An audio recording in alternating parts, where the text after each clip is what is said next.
On June 15th, 1630, the flagship Arbella sailed into port in Salem, Massachusetts, carrying with it a ship full of Puritan emigrants, along with the official charter to establish the Massachusetts Bay Colony.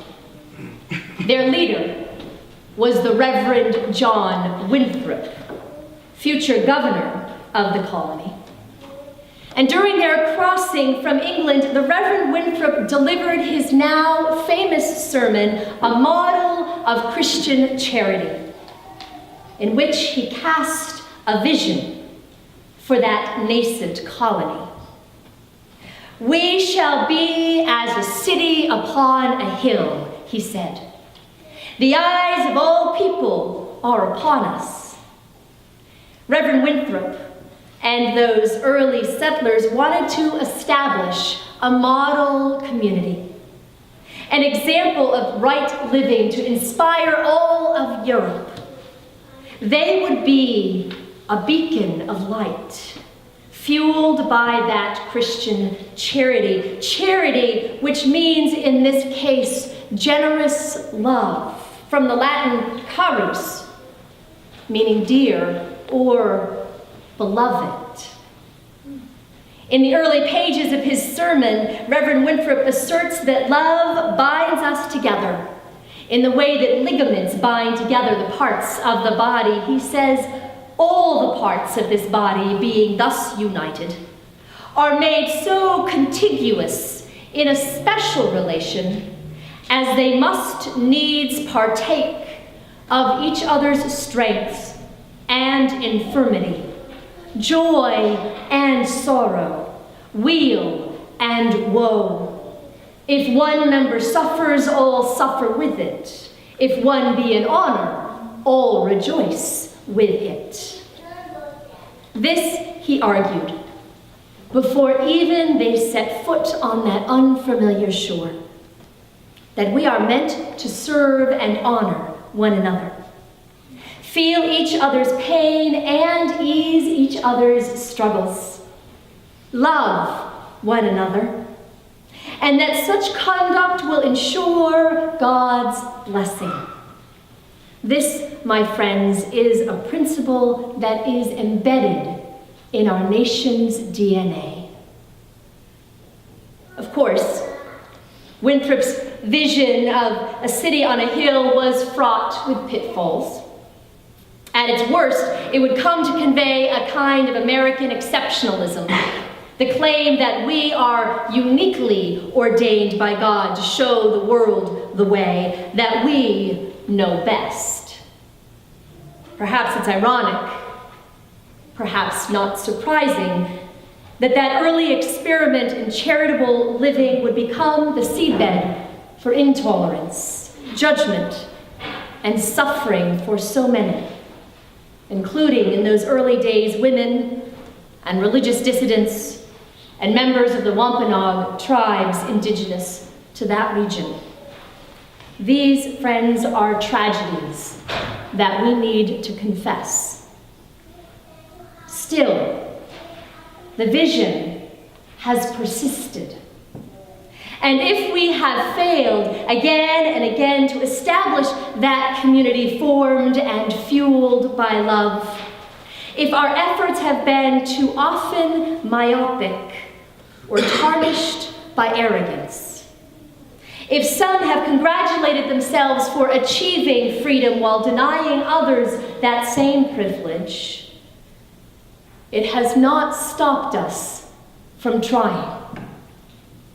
Indeed, every generation has invoked that vision and sought to make it their own. Every generation has asked how we might yet forge a more perfect union, a society governed by charity and worthy to be emulated by our neighbors. President Kennedy invoked the image of that city on a hill in 1961 as he prepared to take office.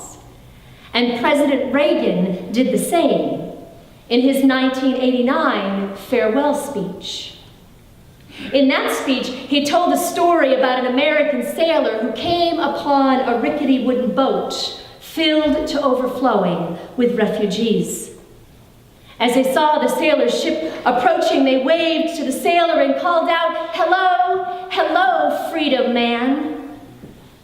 Later, in that same speech, President Reagan recalled the words of Reverend Winthrop.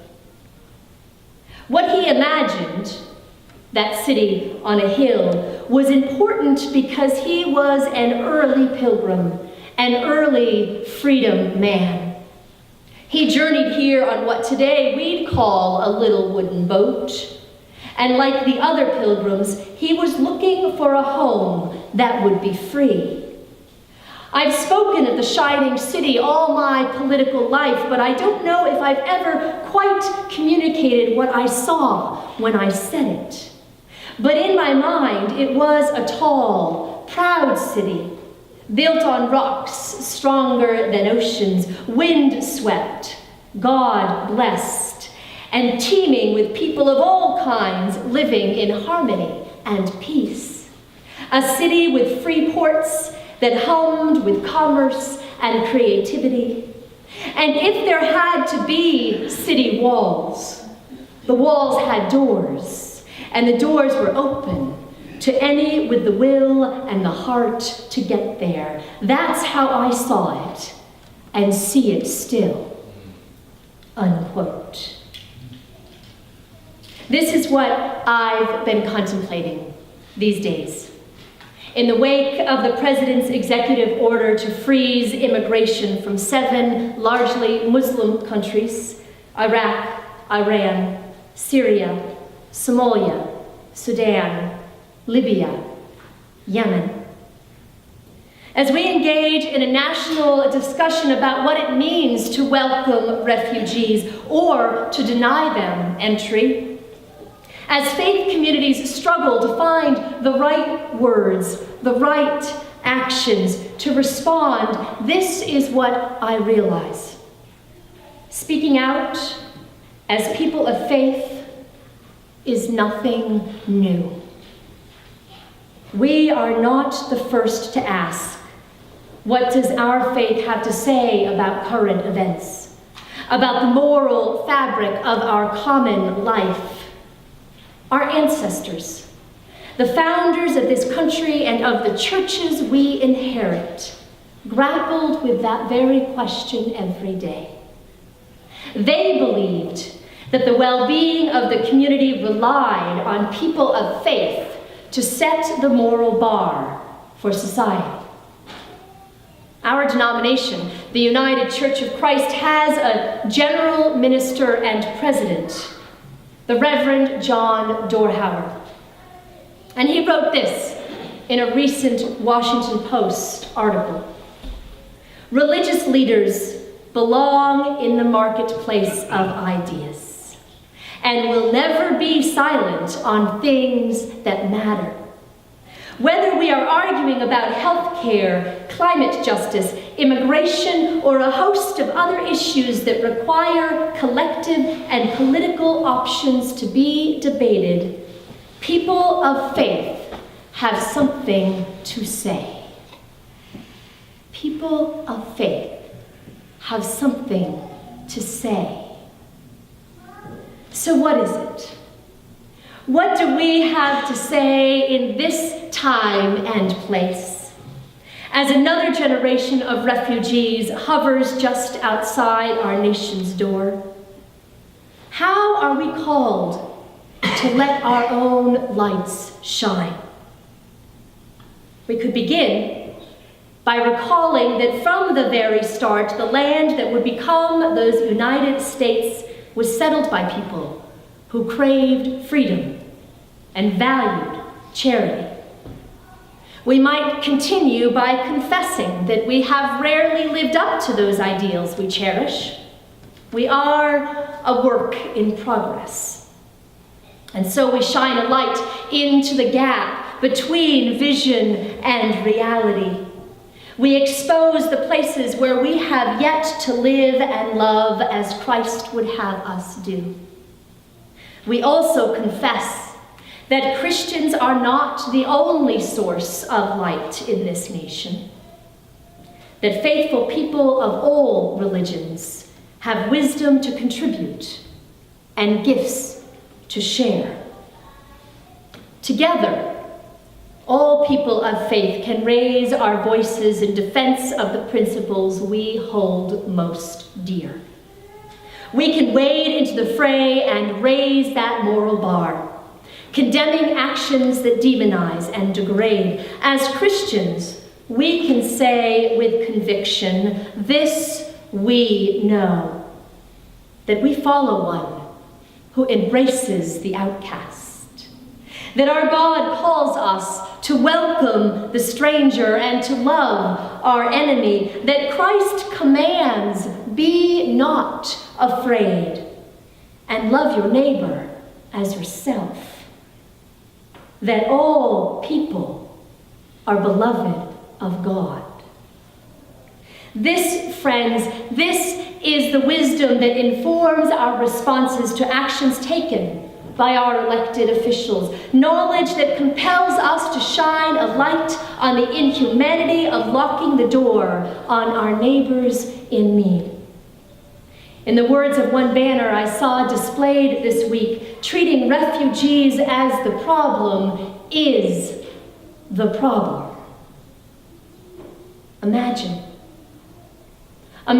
how it must feel to flee your war-torn home as it crumbles around you, violence erupting at your heels, only to be told that you are a threat to the safety of the country in which you seek asylum.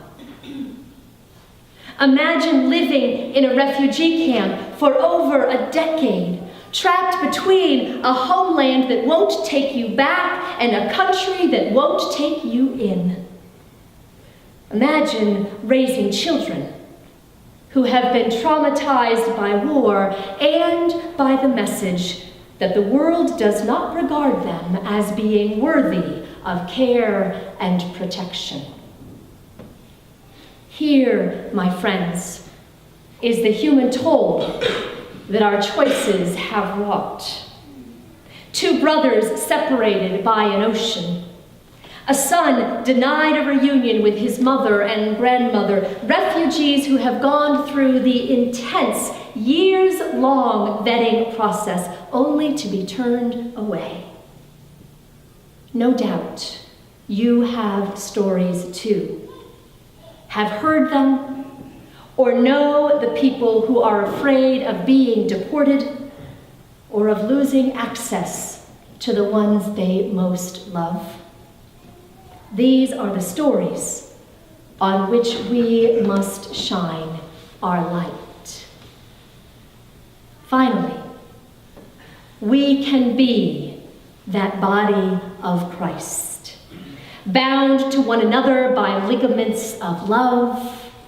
We can open our hearts, our homes, our churches to those most at risk, recognizing every day that where one suffers, we all suffer.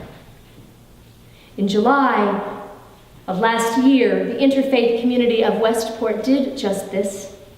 When we combined our resources to resettle a Syrian family here in Norwalk, their story and their photo are on the inside back cover of this morning's bulletin.